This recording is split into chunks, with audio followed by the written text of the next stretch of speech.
Hello. So this week is all about the boat painting. We bought our boat as a sail away, and it comes with a coat of primer on it, which I thought was like a holding coat until I could get to paint the boat. But it turns out that primer is porous, and if you want to do a proper job of it, if you've had the boat any length of time, you've got to take all the primer off back to bare metal and start again. I wish I'd known that at the beginning, because it could have been our first job and I wouldn't have had to go through the pain of taking off all the paint that's on it at the moment. Anyway, if you've got a narrowboat, you'll know all this, but a boat has to have something like 6 to 10 coats of paint on it, and I've been watching John Barnard videos. He's a professional boat painter and he recommends 10 coats of paint, so I'll probably go with that because I obviously want to do the best job I can. His videos make it look super easy. The reality is somewhat different, and it's been a really steep learning curve. The first thing is that we were going to put the boat into the water at the end of September and then take it up to Farncombe Boathouse and paint it up there in the tunnel that they have. But unfortunately, because of COVID, we're 3 months behind on our fit out and we missed our slots up there. So I had to come up with a plan for painting it down at the boatyard. Unfortunately, this has got to be the dustiest, dirtiest boatyard in the kingdom. It doesn't have an asphalt surface. It's just a sort of grey, shingly dust mixed with flakes of paint from all the fiberglass and wooden boats that are painted down here. Every time it rains, you walk so much crap onto the boat, so I knew I had to shelter it somehow. So I came up with this brilliant idea of getting the boat surrounded by scaffold, boarded out, and then we could put reinforced see-through tarps across it.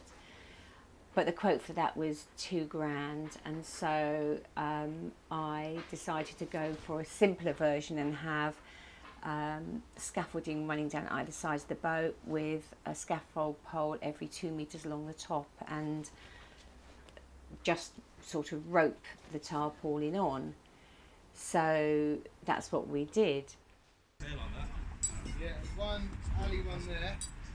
So like that, and a sleeve up. What's this tube about, Himes? Yeah, charter some bucket slips up on this boat, and then like 4 joiners. So after the scaffolders left, Henry roped all the tarps on, and that night a storm came through, and you can guess what happened. Everything flapped around.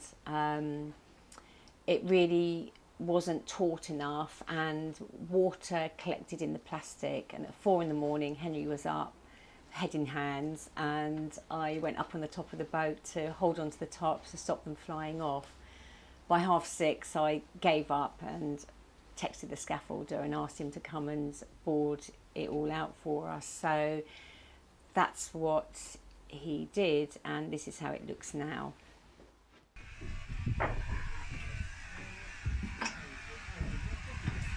Your coffee's underneath me, mate. You'll have to do the rest right there. Take this board down, I'll give you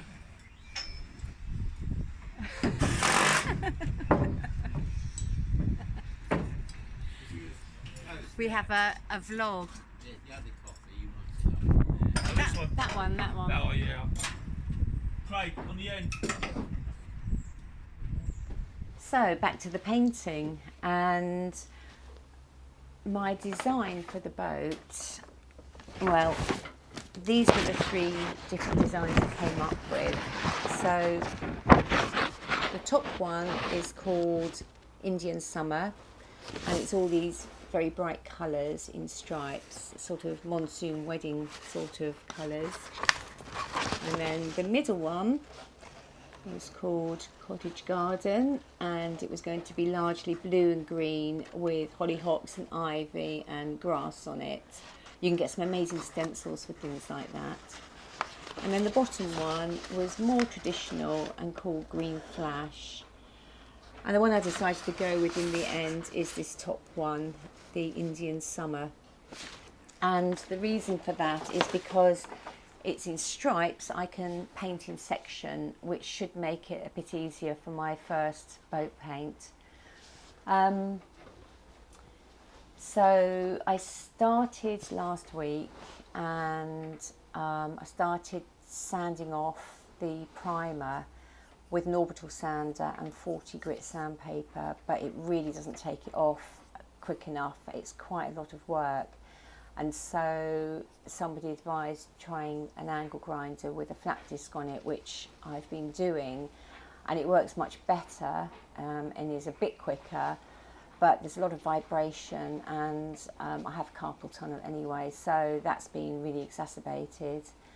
The second problem is the primer, so it's zinc phosphate primer, which I got a huge 25 litre can from my mate Barry down the road, who owns a steel company, and I applied it at first with a roller, but it's quick dry, and as quick as I was putting it on and rollering it, the roller was taking it back off again and making a real mess of it. Bit of a pig's ear really, and I got a bit despondent, but then somebody down at the boatyard said you just need to find the right thinners for it, which Toolstation had, and xylene I think it's called, and I mixed that in today, and it's so much better. It was such a relief. So I'm a week into the paint job. It took me 4 days to get the paint off the roof, so I'm starting with the roof first. And I'm going to use a really nice mid-blue Raddle paint, which is a matte non-slip paint which you use on roofs and decks. So that's come out okay. I'll show you the colour.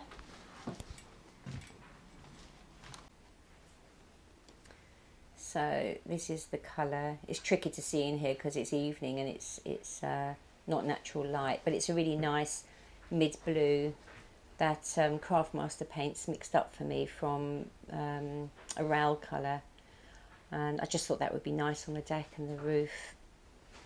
So this has had 4 coats of primer, 3 of undercoat and 1 top coat so far, and it's looking okay. And then that night another storm came blowing through, and the tarps that the scaffolders had put up weren't leak proof, so we had to get the buckets and the cloths out to try and keep the roof dry, and we had to call the scaffolders back on the weekend to put some new tarpaulin up.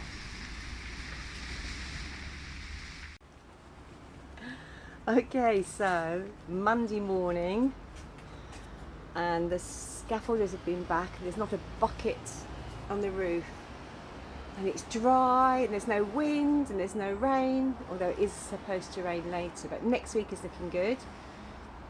So this week I'm going to really crack on with getting at least 1 coat of undercoat on the roof, and then getting all the sides done. And I've actually got an angel coming to help from Wednesday, and it's a real angel. Down here the first 2 deck plates are done, most gorgeous Delft blue, and we've had to get those down because this morning we've got Graham coming from the 12-volt boating group to connect us up to our lecky supply.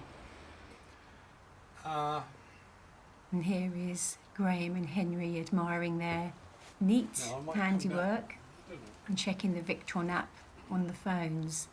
Makes it very simple. So onwards this week, and on the next video hopefully I'll be able to show you a lot of progress. I'm feeling optimistic. Bye for now.